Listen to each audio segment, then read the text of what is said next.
يا ناس، برع راجع ومعاه مخدرات وصفقة عجل سكوتر هتغرق الواحة، وانا لازم اجيب ناس، اجيب رجالة بجد يقفوا معايا.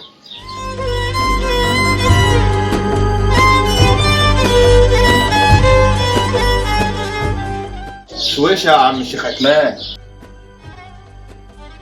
فهد البطل.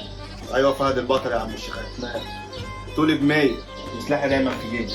بس لا مؤاخذة يا عم الشيخ عثمان، لو في اي كاميرا خفية انا ما بهزرش. لا مفيش كاميرا خفية، بس في سكوترات ومخدرات هتغرق الواحة.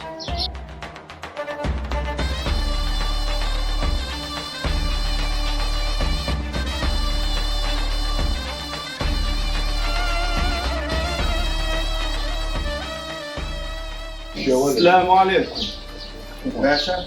فهد البطل الرجولة.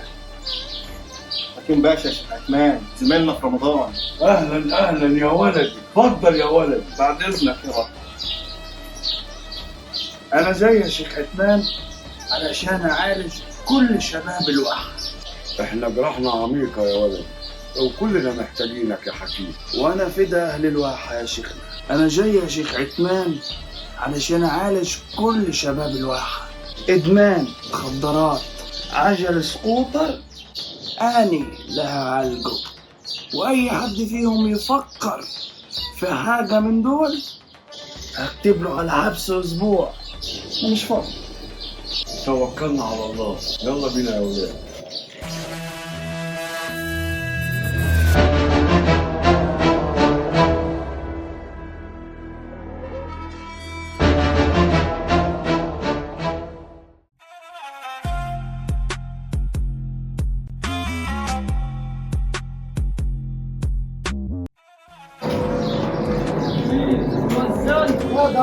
عامل ايه؟ الحمد لله.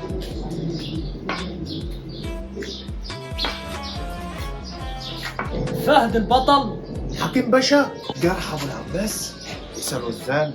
مين دول يا ولدي؟ دي يبقى الجرح ابو العباس، بطل مسلسل سيد الناس، ايوه بس من غير الباس يا اخي حلو. ودي يبقى عيسى الوزان، نجم مسلسل العتاولة. دول بقى يا شيخ عثمان يقدروا يساعدونا في مهمتنا. بص يا ولدي، انا ما حدش يقول لي يا ولد، انا الله يقرب من الواحة، انا السن اتولد. أنا مش بحب العنف، بس الحرب لو جات لي هلبس بدلتي وأخلصها بالشياكة. يا عيسى يا وزان، دي مش فرح، دي معركة، ومعركة كبيرة. الحرب اللي أنا بدخل فيها بتتحول لنهاية تخرج، دي هتبقى سواد على الكل. يلا بينا. هو ده الكلام اللي يطمن القلب. ربنا يستر.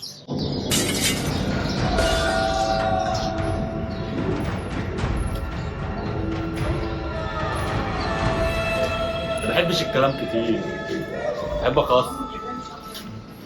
كده الفريق اكتمل يا رجال، وبرع جاي ولازم نحافظ على ارضنا.